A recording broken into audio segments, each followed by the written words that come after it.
So I welcome you today. My name is Anush Babajanyan, and I'm a contributing photographer at the VII Foundation. Today, we welcome you at the Photo Stories from the Square Mile Initiative session.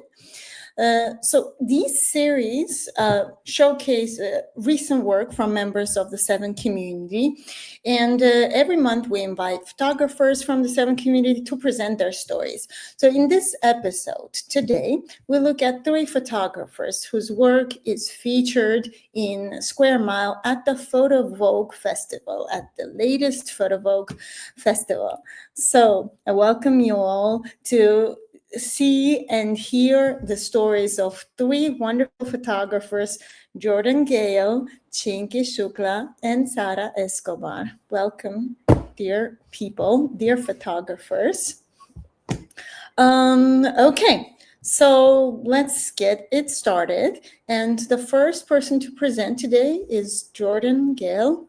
Welcome, and please go ahead. Hey, thanks for having me, Anush. Let's see if we can do this without having to troubleshoot presentations. My name's Jordan Gale. I'm a American photographer based in Portland, Oregon, the west coast of the United States. My Jordan, can I interrupt you for 1 minute? One important thing for everyone who's entering. If you have questions while Jordan is speaking, and then Chinky and Sarah as well, please post them in the comments section. And at the end of the presentations, after all the 3 photographers are done with the presentations, we'll go through the questions and make sure to answer as many of them as possible. Okay, Cool. Sorry for the interruption, Jordan. Go ahead. Thank you. Yeah, I was just introducing myself. I'm based here in the west coast of the United States. I work on long form photo essays dealing with community and the environment a lot of the time. And my project that I've been working on that's kind of coming to a close right now. Let me see if I can start sharing. Thank you. Okay. You will never want for anything. And this story has to do with a small river system, watershed system in the Western United States, the Klamath River. And this river spans about 600 kilometers from the Oregon State, Southern Cascade Mountains down through the California-Oregon border and then opens up into the Pacific Ocean. This river system has kind of been marred by resource extraction and mismanagement since the late 1800s. And as of last year, it was the site for the world's largest dam removal project, which took out 4 hydroelectric dams that were cutting off the river's connectivity up until last October. So it's this major kind of like plot point in my project, but doesn't necessarily isn't shown very much. This is the one image really of like the dam scene where you can kind of see in the background these bulldozers are taking down the very last remaining elements of that hydroelectric infrastructure. And this is the actual moment where the river system was connected for the first time in over a century. So a little bit of background about the river, though, the Klamath River. The first time European Americans or explorers were introduced to this region was in about, I think, 1826. So it was Hudson Bay fur trappers who came into the region, hunting and trapping pelt.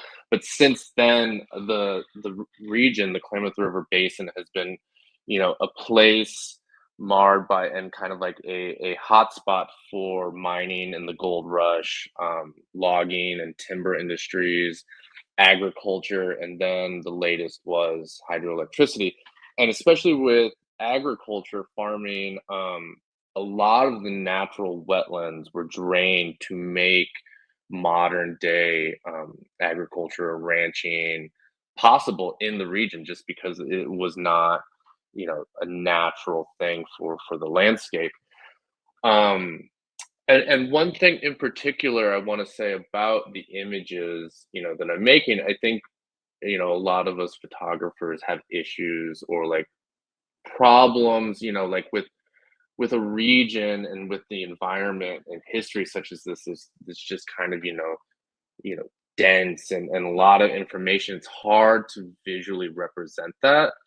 And so I really ran with this idea of the dam removal process being kind of put into the background and showing the parallels and the relationship between humans and environment within the portraiture and within the people and communities that depend on the river system.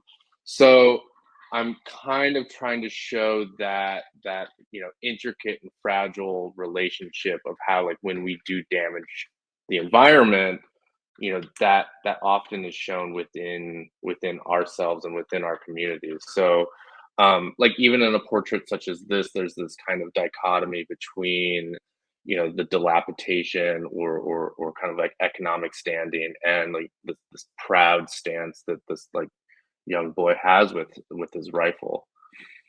And this lake right here where this picture was taken, Angela, she this town was essentially one giant wetland, that was then kind of drained into a town, and these like plots of agricultural land were given to World War I veterans who were coming back to California after the war.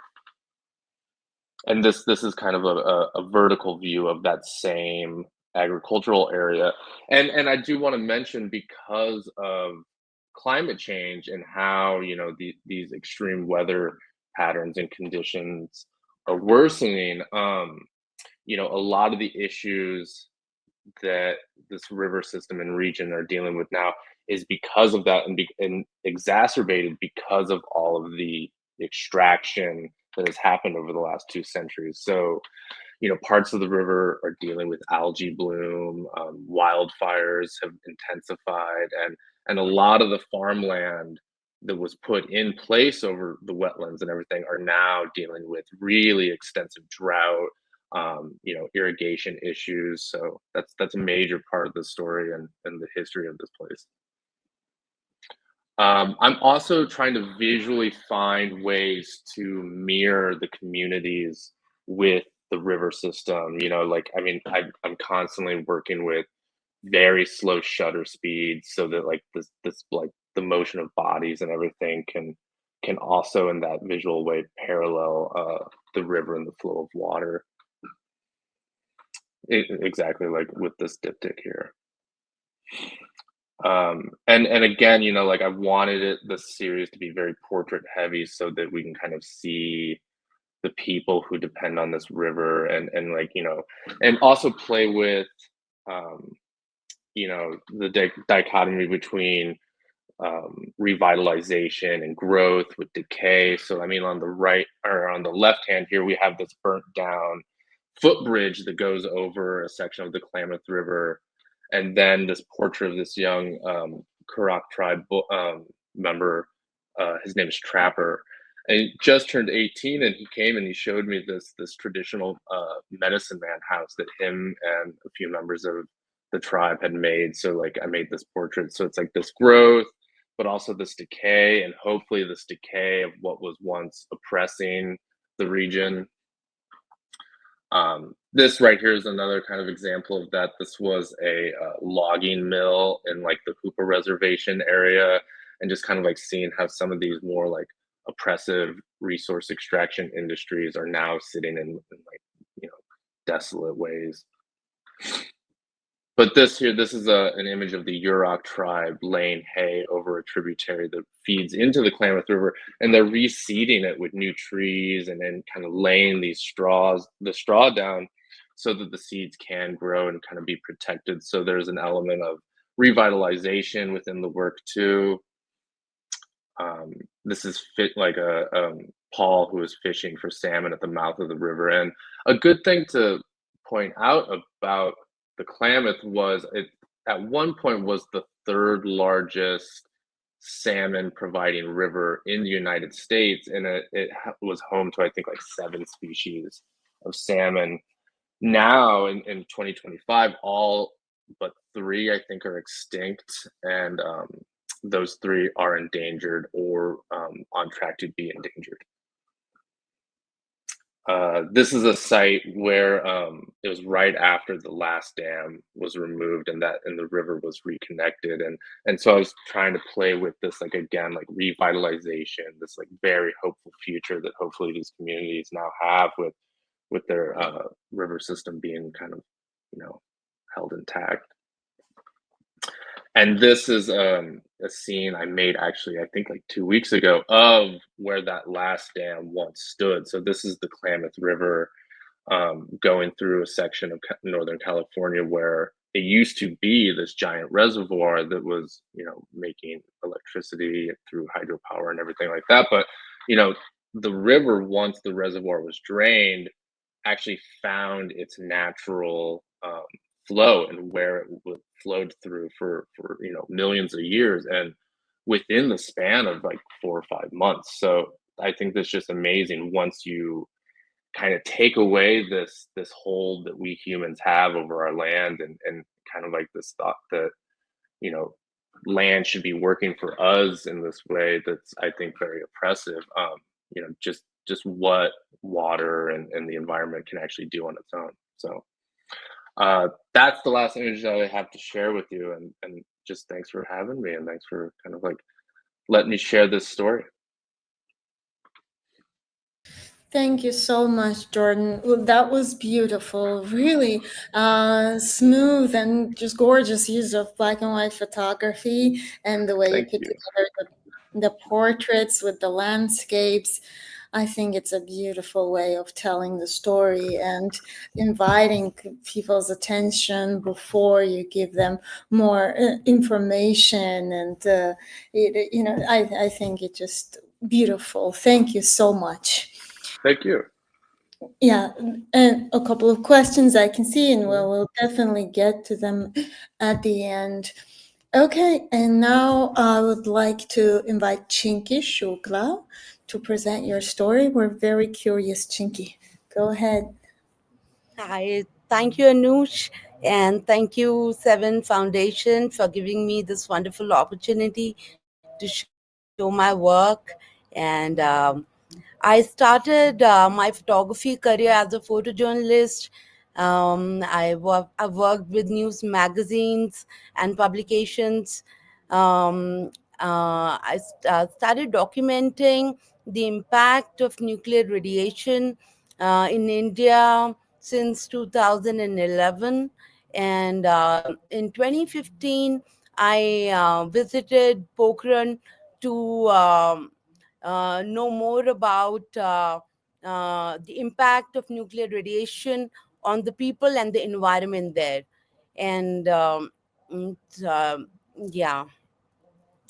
So this photo is from Ketalai village, which is next to, very close to the nuclear test site. It's hardly 3-4 miles away, and um,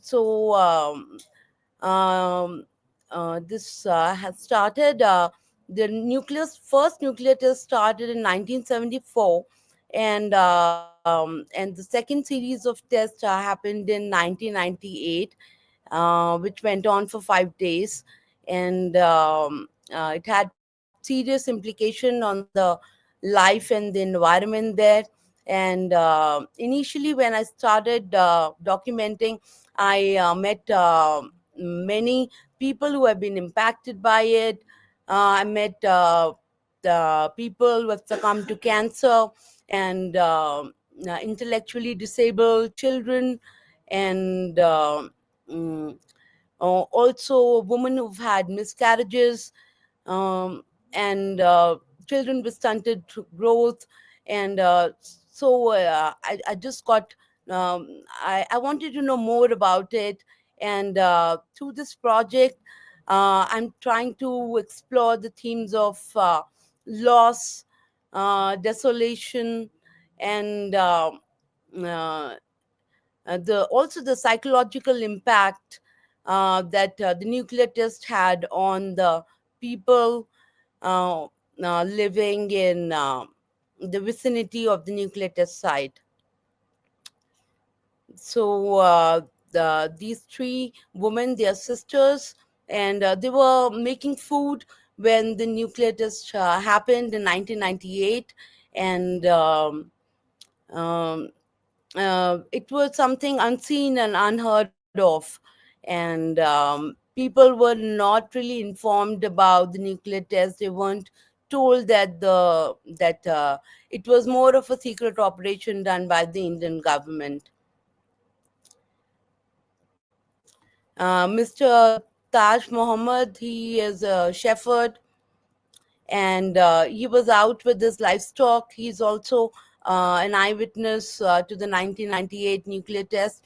He was out with his livestock when the nuclear test happened, and it was like he saw a gigantic cloud of dust going up in the air and felt the tremor of almost like an earthquake. So he didn't understand what actually happened. But once he went back to the village, he was told that the entire he saw that the entire place was covered with battalions of army, and he wasn't sure about what had happened. And then eventually, he and other villagers living in the vicinity were told that India has tested a nuclear device. Um, uh, s- this young boy, he and his younger brother, they both are intellectually disabled, and their father is concerned about the future, um, because they want them to uh, be financially independent, but because of the intellectual disability, they they're not really that good with interacting with people. This boy, Firoz, he has night blindness, and he's very close to his grandmother. And this was a shot taken in the night time when they were just sitting outside their house. So Dr. Arjun Singh, he did um, a survey, a medical survey. He was the former joint director of the Medical Institute in Jodhpur. He did a survey with his team in 2009 on the on nuclear radiation, and they found traces of nuclear radiation in the soil, water, and even in the trees. And but since then there has been no survey done by the government or by any of the NGOs based in India or internationally on this. But the people in the area, they have been living in a constant state of fear in terms of um, water they drink, or the food that they eat, or the air that they breathe. There's a constant fear in them about the nuclear radiation. And there, since 1998, there has been an alarming increase. There has been like there have been a lot of cases of cancer, and like I said earlier, intellectual disability, children born with big head, and miscarriages. So over there are many people who are pro nuclear test, and there are many who have been impacted by it, who consider it as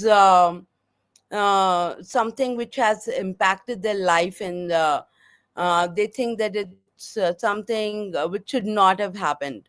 So the to my project, I'm trying to explore the microhistories, looking beyond the dominant narrative of the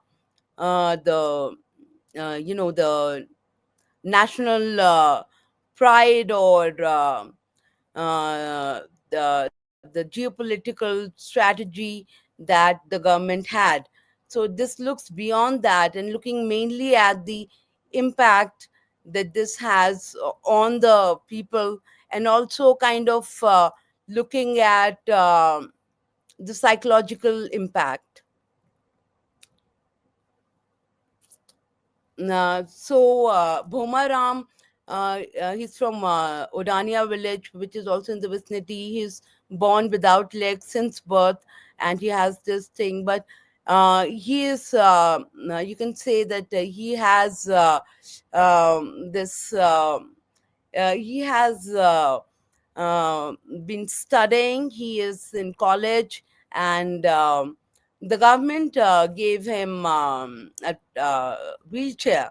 So the government is also kind of, the state government is also kind of helping the people in terms of organizing health camps for them. But it's also there's a lot of paperwork involved, and not many people get the opportunity to get the benefits from the government. So there's a lot of paperwork also involved. There are many children like Temur. He's bedridden since birth, and he has intellectual disability, and uh, uh, even his documents are still not done. And there are many people in the area who are facing this problem. They're not able to get the disability pension from the government, because that helps in taking care of these kind of children, in terms of providing arranging for medicines for them, or for their daily day-to-day care. Yes. And I conducted photo exhibition in the villages which are in the vicinity of the nuclear test site, so that the people they can be some sort of a dialogue about it, and people can understand about the impact, and also it can spark conversation within the villages about what has happened, because it's also important to remember, to keep this in the memory, that because nuclear radiation is invisible in nature, so people tend to forget it.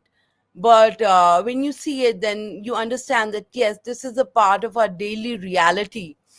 And I also conducted photo workshop for children from the age group of 5 to 15 years, so that I give them the tools to tell the story on their own. And out of that, one kid, Abhishek, he did really well, and his photos got exhibited in the Chennai Photo Biennale. It's still going on, and it's the last week perhaps over there. And yeah, so that's about it. I would like to thank once again Seven Foundation and my mentor Maggie Steber. Without her guidance and support, this project would not have been possible. And also PhotoVogue for exhibiting this work and showcasing the Pokhran project, because in India, apart from one magazine, I don't think any magazine is interested in talking about Pokhran in terms of the impact that it has had, in terms of um, the the problems, or the people who have been impacted by it. Very important work and beautifully done. You have this masterful way of using the flash, which is not always, which I rarely see, and um, an important story, very much so. Thank you for that, and I'm so glad that Maggie Steber was your mentor. She's amazing, and it's great that she's here with us too, cheering for you. Thank you Wonderful. everyone for the great comments, and Dominique, hi and thank you.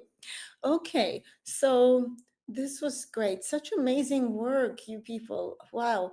Okay. Now let's move forward. There are questions for Chinky as well, which we will get to at the end. So we have Sarah Escobar. Sarah, do you want to present us your work? Work here. Yes, thank you, Ange. Well, hello everyone. My name is Sara Escobar and I am a Mexican photographer and filmmaker. I live in Mexico City and I was part of this Square Mile exhibition with a project about a place called Burrolandia. So, this place is a donkey sanctuary and well, before starting to share these images, I want to say something that was amazing for me after watching all the amazing projects that were selected for this exhibition with the Square Mile.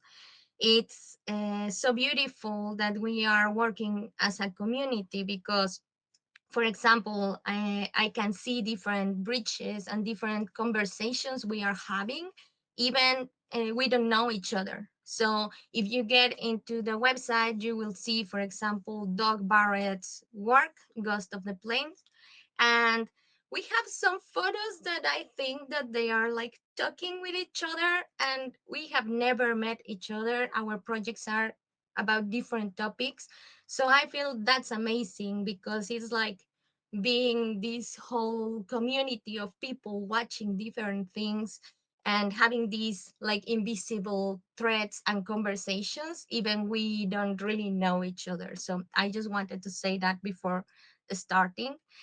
And well, Burrolandia is a sanctuary and they take care of donkeys because donkeys are endangered.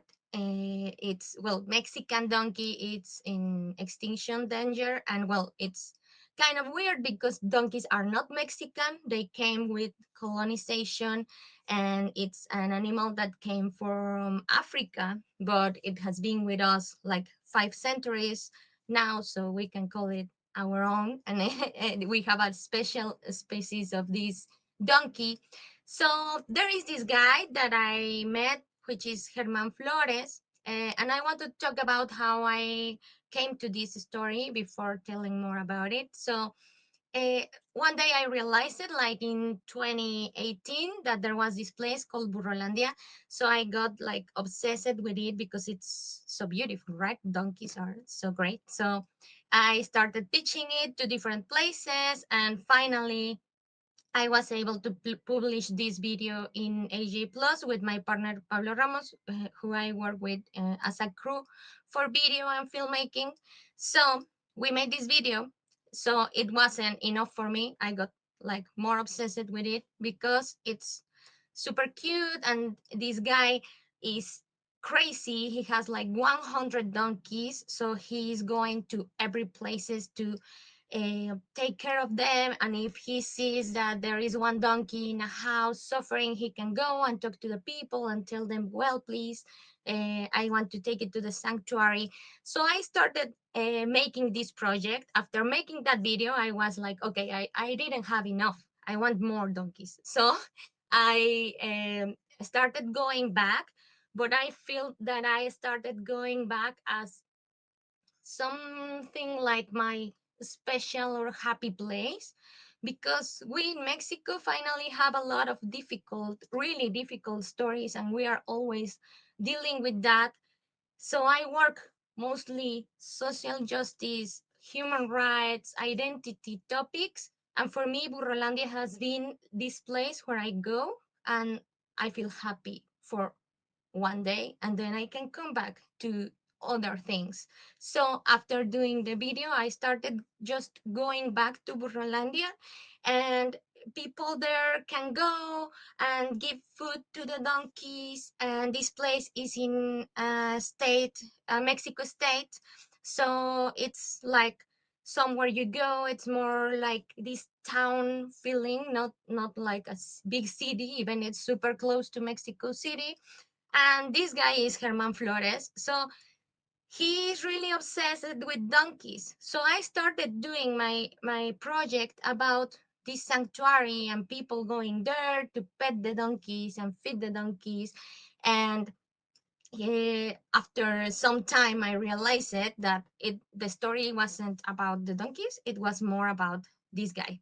So he is just selling all of his things to have money for taking care of the donkeys. So, as you will see, I know he must not be angry if I say that he's crazy. I feel crazy is good. We must be a little crazy always. And so he has these cars with donkey ears, and he's always like selling things so he can take care of them. So they say there are around 300 or 500 Mexican donkeys in our country. They started disappearing because with machines and all the industrialization, we needed less donkeys than before. So it's difficult to take care of them. They eat a lot. You need to give them a lot of oats and a lot of carrots. And I mean, that's sometimes it's super difficult, especially if we think that these donkeys live in rural areas. So what he has been doing is to go to public places with this donkey that is called Tribilin, and he take him to different places so people start realizing that these donkeys need our help for living. So first we went to different places, and we even made this calendar for him to have something to sell for people so he can have more food for the donkeys. And you will see him in this series that is not yet finished. It's a work in progress, going to different places. This one is, for example, of this donkey that actually he gave me the chance to put her a name because I was in her rescue.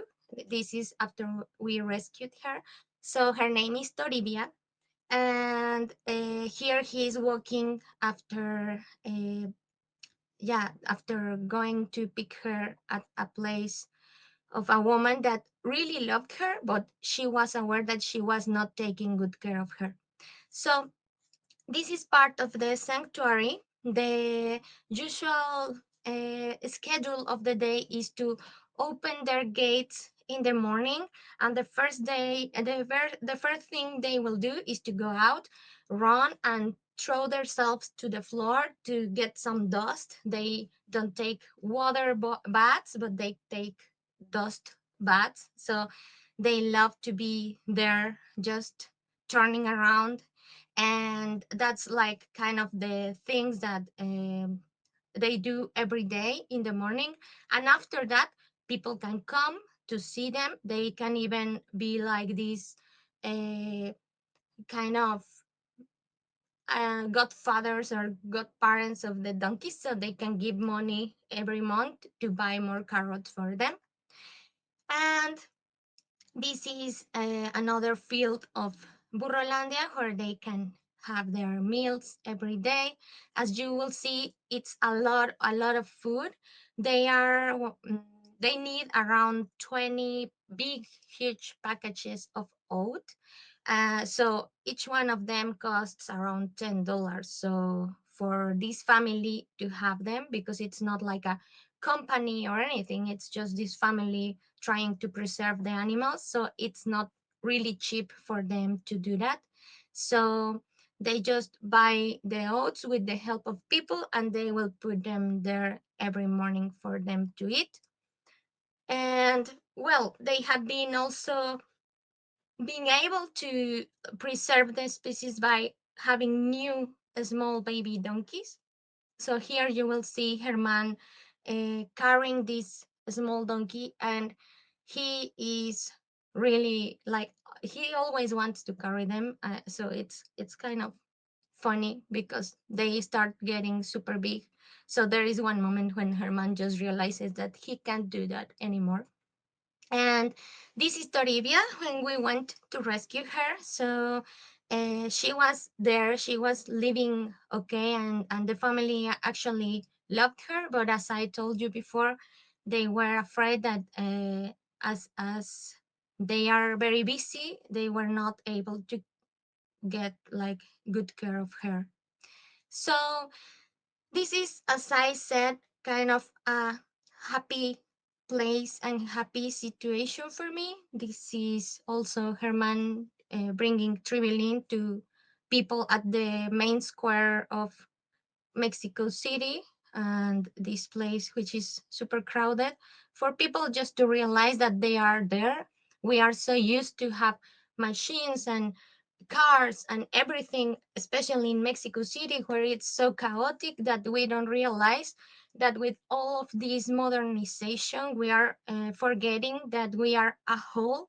So these donkeys are part of us, so we should take more care about them. So what I have been doing, and I will continue, as I told you, this is a work in progress, is to focus more in this obsession Herman has, because I realized that yeah, it's more about maybe it's more about him than the donkeys, thinking about his fight and the resistance act he's making because of being so stubborn, like to keep taking care of them even he has no help from anybody.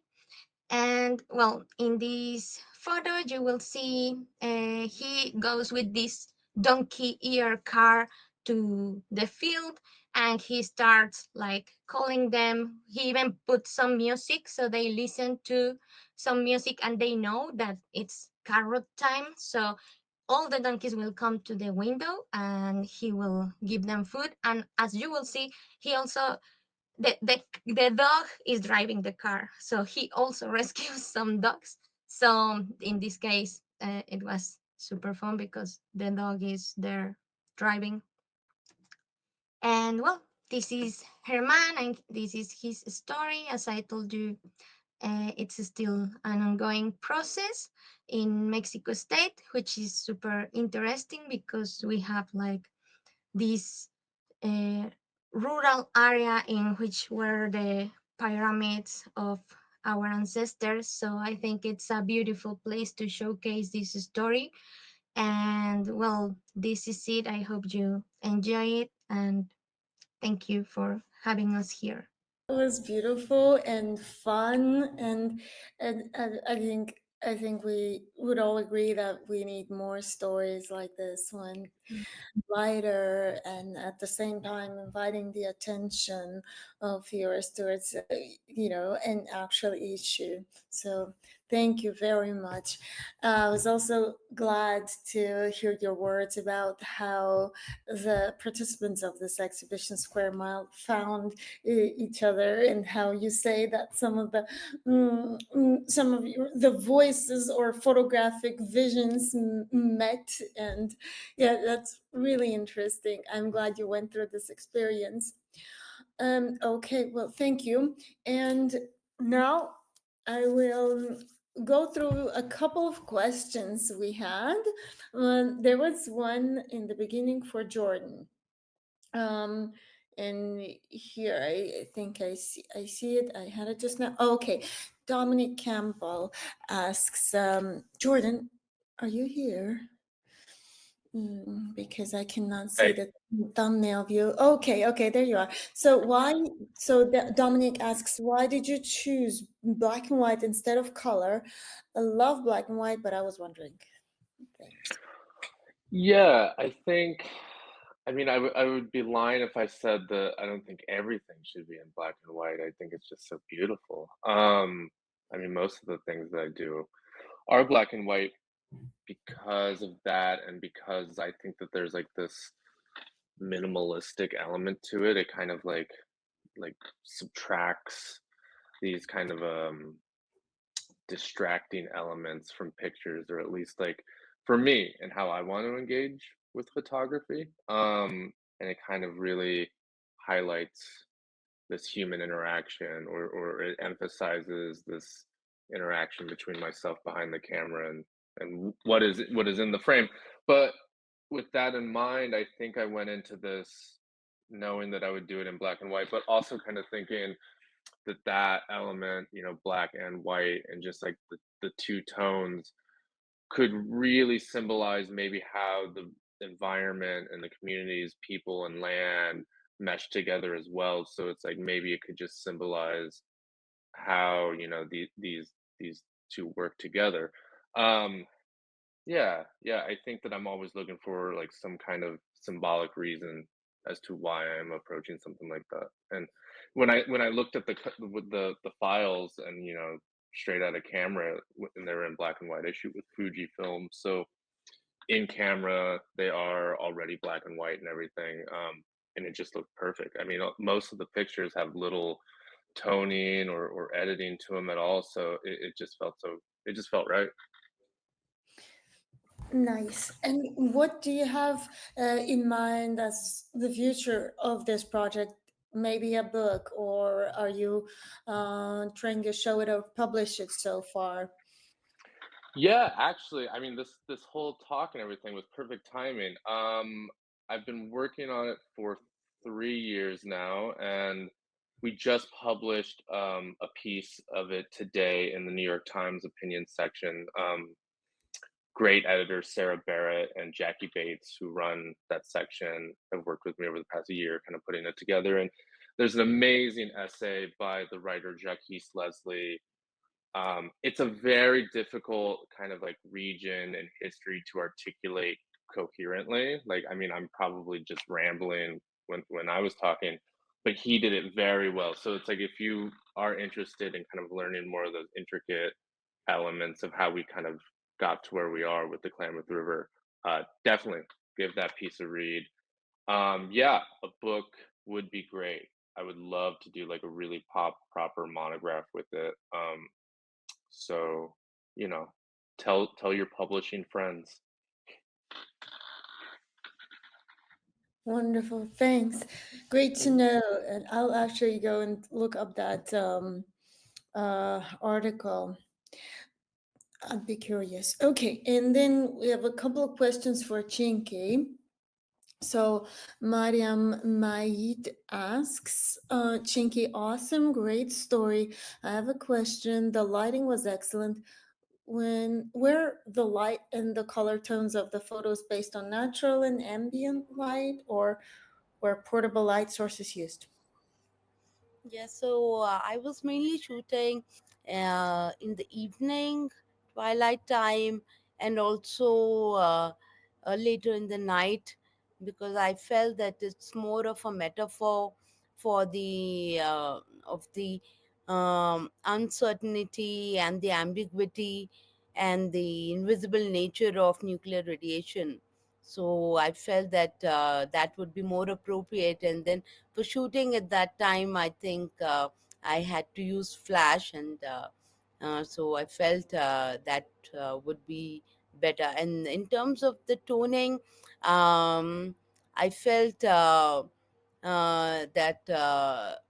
in a more bluish greenish tone, it would uh, it would also add as a metaphor for this. So that's why I did that. Yeah. Okay, thanks, Chinky. And one more question from Hirva. I have a question for Chinky. Were you able to find out why Pokhran was chosen as the nuclear site and why the people were not informed of the risks? So Pokhran is in the northwestern state of Rajasthan in India, and it's a desert area. And over there, it's very close to the border with Pakistan, and it's on the border. And there are many people who are uneducated and illiterate. So I think that could be one of the reason why they chose uh, Pokhran as the area where they would like to do the nuclear test. Also because it's away from all the other areas, but even then the people living in the vicinities and the villages, they got impacted by it.